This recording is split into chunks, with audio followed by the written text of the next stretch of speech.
Seberapa Jawa kue? Tidur turu. Turu. A'udzu billahi minasy syaithanir rajim.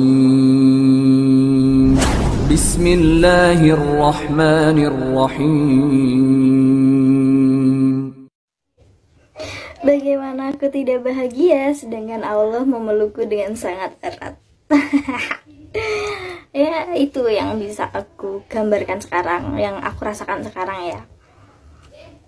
Terutama dulu saat aku selesai setelah syahadat, aku bikin kata-kata kayak gini. Bukan kata-kata, bukan aku yang bikin sih sebenarnya, ada konten kreator yang lain dan tapi aku ganti kata-katanya. Itu kata-katanya kayak gini. Dipatahkan cinta, dihancurkan keluarga, dan dipeluk Islam. Ya, alhamdulillah banget sekarang aku sudah melalui masa-masa seperti ini, sampai di titik ini juga alhamdulillah banget. Allah itu sangat luar biasa, walaupun cobaannya juga banyak ya, enggak semulus jalan aspal yang baru dicor. Apa sih jelas banget yang mau lah pokoknya ya. Semua jalan yang dipilih kan ada resikonya, semua keputusan juga ada resikonya, ada baik buruknya. Nah, untuk kemarin yang komen gimana respon keluarga, ya apa ya, aku nggak tahu respon keluarga kayak gimana setelah mendengar aku menjadi mu'alaf, karena emang aku udah beberapa bulan ini nggak di rumah. Udah nggak di rumah gitu. Terus akhirnya, tapi aku udah ngasih tahu ke orang tua aku kalau aku mu'alaf, kalau aku ke Islam gitu. Semoga aja sih orang tua aku menerima dan saudara-saudaraku juga menerima. Jadi udah nggak ada tuntutan apa-apa lagi dari mereka gitu. Doain aja semoga harapan dan kenyataan sesuai gitu ya. Jadi aku nggak terlalu berharap yang gimana-gimana, cuma aku berharap orang tua aku bisa menerima aku kayak gini dengan keadaanku yang sekarang seperti ini gitu. Tapi aku bahagia loh, bahagia banget. Aku lebih bahagia sekarang. Tapi ya semua masing-masing ya, nggak usah dihujat ya aku. Ya, bukannya aku takut dihujat, cuma ini kan menurut aku, ini kan pandangan aku ya. Kalau emang kalian bisa menghargai semua keputusan seluruh rakyat Indonesia yang berpindah agama, ya alhamdulillah. Tapi kalau enggak, ya udah, itu pribadi kalian juga masing-masing. Jadi aku juga nggak bisa maksa, aku nggak bisa maksa kamu tambah dewasa, kamu mungkin kecewa, semua kan indah pada waktunya. Kamu tambah dewasa, kamu mungkin kecewa, pasti semakin kuat nantinya. Assalamualaikum teman-teman. Terima kasih untuk yang sudah menegur saya, untuk yang sudah mengingatkan saya kalau saya pemahaman Bible saya memang kurang. Terima kasih, dan saya mohon maaf dengan statement saya yang seperti itu. Saya tidak bermaksud untuk menjelek-jelekan agama saya sebelumnya, itu sama sekali tidak. Dan saya sudah nyaman dengan agama saya yang sekarang, jadi mohon jangan jangan dihujat sana sini ya, karena memang beragama adalah hak segala bangsa gitu ya, termasuk hak aku. Aku mau masuk agama apa aja kan juga itu hak aku, pilihan aku gitu ya. Nanti yang bertanggung jawab aku, bukan kalian, karena ini keputusan aku gitu. Dan untuk video aku yang sebelumnya yang tentang semuanya itu, yang pokoknya yang itulah, itu jujur, itu aku yang rasakan, itu yang aku rasakan, itu yang aku alami. Jadi aku berkata seperti itu karena itu itu berangkat dari diriku sendiri, dan aku tidak bermaksud untuk mengejudge teman-teman yang Nasrani juga seperti itu tidak sama sekali, karena emang ya aku tahu teman-teman Nasrani kayak gimana, karena aku juga gede sebagai orang Nasrani dan lingkunganku juga banyak yang Nasrani gitu. Jadi aku tahu apa yang apa yang mereka lakukan, apa yang ada di dalam pikiran dia, dan ada yang ada di dalam pikiran mereka dan yang ada di dalam pikiranku itu berbeda, karena memang kapasitas otak orang itu masing-masing ya, nggak bisa sama ya gitu. Dan pemahaman saya tentang Yesus dan pemahaman Anda tentang Yesus, tolong dengan sangat itu juga jangan disamaratakan, karena pemahaman juga berbeda-beda. Saya ulangi berkali-kali, pemahaman orang itu berbeda-beda, pemikiran orang itu berbeda-beda, satu sama yang lainnya itu tidak sama sekali, tidak ada yang sama. Saya meninggalkan Kristen, saya meninggalkan agama saya yang dulu, tetapi saya sama sekali tidak meninggalkan Yesus. Karena apa?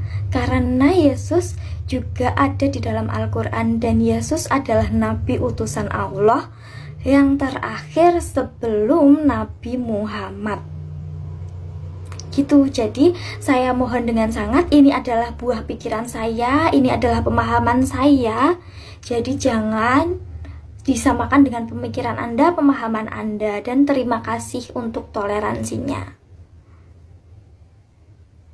Guys, kalian tahu gak sih, ada 2 malaikat yang tugasnya setiap subuh turun ke bumi lalu mendoakan orang yang bersedekah di subuh hari. Ya Allah, ganti yang lebih baik untuk yang bersedekah. Dan sebaliknya, jika tidak, doanya berikan kerusakan bagi yang menahan hartanya. Kalau kalian bingung gimana caranya sedekah di pagi hari, cobain deh bikin celengan khusus buat sedekah pagi. Ini punya aku dari kaleng bekas, jadi nanti kalau ketemu yang membutuhkan baru diambil untuk segera diserahkan. Dan menurut Syekh Ali Jabir, jangan lupa berdoa sambil kita masukkan sedekahnya. Minta kerjaan yang lebih baik, yang lebih berkah, minta cepat lulus, minta jodoh, insya Allah lebih mudah terkabul, amin.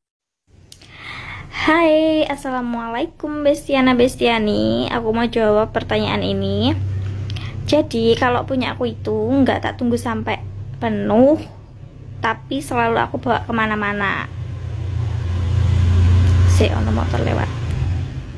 Nah, boxnya itu aku selalu bawa kemana-mana. Nah, nanti kalau misalnya di jalan aku ketemu sama pengemis di lampu merah, terus badut-badut ngono-ngono kui, ya nanti tak kasih di situ. Terus sama yang kedua itu aku kasih ke tukang parkir. Tapi nanti misalnya uang itu tuh lebih dari 2.000, aku nggak minta kembalian. Jadi kabeh tak nehke ngono, semua tak berikan, semua tak kasih gitu. Terus yang ketiga, rame mentah ya dalane. Yang ketiga, aku kasih ke kotak amal di masjid gitu. Terus aku pilih yang di kotak yatim piatu gitu. Semoga istiqomah sedekah subuh ya. Assalamualaikum. Dari pertanyaan tadi, gimana caranya mualaf? Gimana ya? Pokoknya yang penting diniatin dulu, niat dulu yang pertama, terus belajar dulu, pokoknya belajar dulu, didalamin dulu sebelum bersyahadat ya. Yang penting semua dipelajari dulu. Terus habis itu kalau memang udah siap dan udah niat, kamu bisa cari tahu di mualaf center di daerahmu. Kayaknya hampir seluruh Indonesia ada mualaf center deh, kasih kayaknya. Tapi kalau misalnya nggak ada, itu coba cari info di Instagram Mualaf Center Indonesia. Kalau enggak, bisa mendatangi ustadz yang biasa melayani syahadat. Itu kalau saran aku sih di Mualaf Center ya.